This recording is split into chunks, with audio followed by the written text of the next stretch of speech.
Blueberries are especially delicious, but even more so in my very blueberry tiramisu. It's Asian level sweetness, and do you see how light and creamy this is? Here, have this delicious bite, and let me show you how to make it.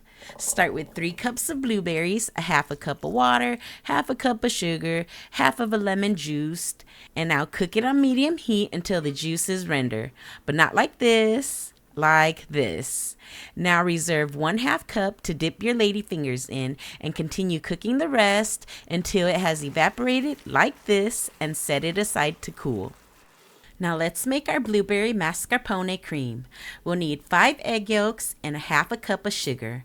Cook it over a bain-marie while whisking continuously. It's going to look clumpy at first, but continue cooking it and it will thin out. When it reaches 165 degrees, it's ready to strain. I like to strain mine right over a mixing bowl, and don't forget to scrape the bottom of the strainer.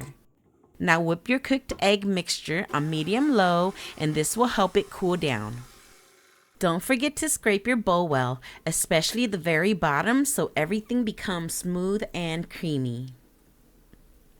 Mix again until it's pale and fluffy, and feel on your mixing bowl to make sure it has cooled before adding in 1 pound of cold mascarpone cheese, and mix again until everything is combined. Mascarpone is easy to overwhip, and if you overwhip it, it will split. And if it splits, you'll be able to tell. It's going to look clumpy and you'll have a grainy, unpleasant texture.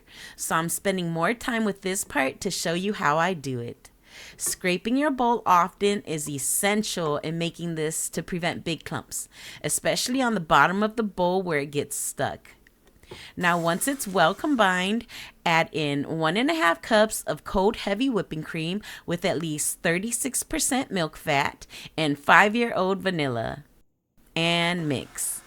Now don't come at me, tiramisu police.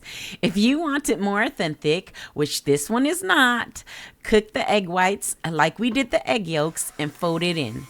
But this is my version and I can do whatever I want because I said so.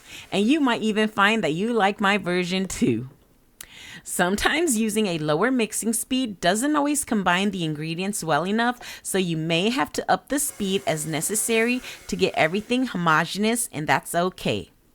Notice the change in texture of the mascarpone cream, how it has thickened, but it's not ready yet because I need it thicker yet.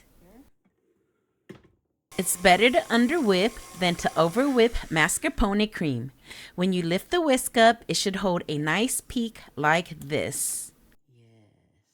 Now I'm adding in about 1/2 cup of our blueberry compote. I'm going to let the machine do most of the work so I don't get carpal tunnel. Then I'll continue by gently folding this.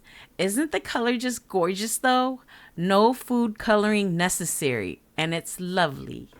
I'm keeping this texture, and I'm going to put this into a 14-inch piping bag.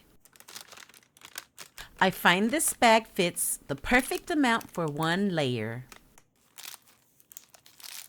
Now pour the 1/2 cup of blueberry juice into a shallow bowl big enough for dipping ladyfingers. And these are the hard type of ladyfingers. Just dip it in real quick, leaving the sugary side on top when you lay it down. If you dip it too long, it becomes soggy and I really don't enjoy that texture. I totally love this pan for making tiramisu and layered cakes, no lie. Someone had seen it in my other videos and asked about it, so I'm just going to leave the Amazon link for you. I do use it all the time, as you see in my videos, because it's so easy to assemble layers and you get such pretty cake slices out of these. As I was assembling my tiramisu, I realized I had forgotten all about my blueberry compote, and that's the juicy part. So thankfully, I was just starting my last layer of ladyfingers, and I gently removed them and added my compote. Now I'm adding the last 12 ladyfingers, and this is how much remained of the juice. Sometimes what you imagine and what it actually turns out to be are completely different. And this was one of those times.